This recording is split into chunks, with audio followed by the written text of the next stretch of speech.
Religious extremism poses a big threat. The country has been facing challenges in dealing with the Islamic State and Ansar al-Islam along with other local terrorist groups. My colleague Ravi Khandelwal spoke with Dr. Ashish Shukla, a research fellow at the Institute for Defense Studies and Analysis, to get an insight into the situation.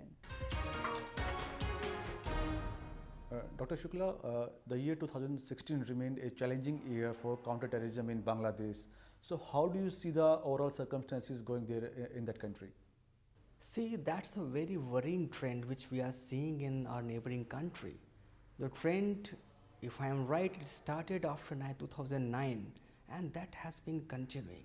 The attacks on gay rights activists, the attacks on secular bloggers, writers, and the religious minorities is quite worrying, and 2016 has been a year in which we witnessed a lot of violence in our neighboring country, that is Bangladesh.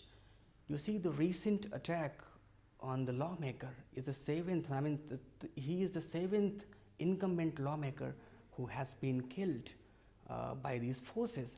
So in a country where top lawmakers are not that safe, you can imagine the situation in which the other people are living. That's horrible, I think.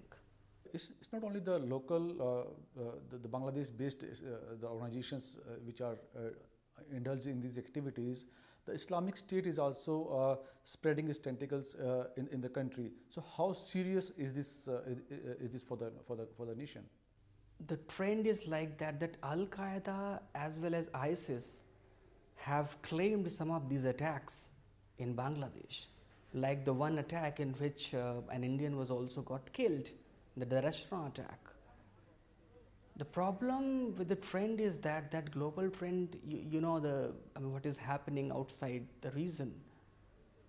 What Bangladeshi government says, the Bangladeshi government always blames the local militant groups. However, there are reports that indicate that there is some involvement of the ISIS and Al-Qaeda and other international terrorist organizations. That is very tragic to know.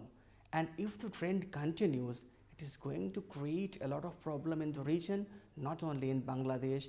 And we as a largest neighbor, we have to be very careful, and we have to keep an eye on this kind of development in our neighboring country. The Awami League government has taken serious actions against Jamaat-e-Islami in the recent past.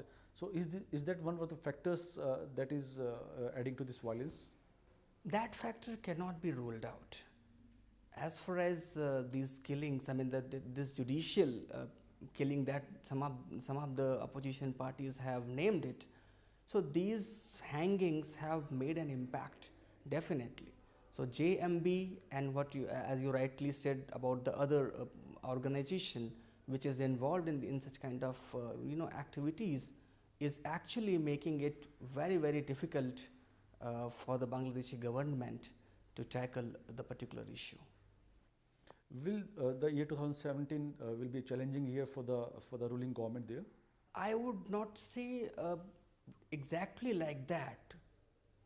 There are no credible reports of that sort, although there are reports that indicate that ISIS is trying to increase its presence not only in Bangladesh but in South Asia, the entire South Asia. That is also true about Al-Qaeda. Al-Qaeda has already come up with this AQIS, Al-Qaeda in South Asia.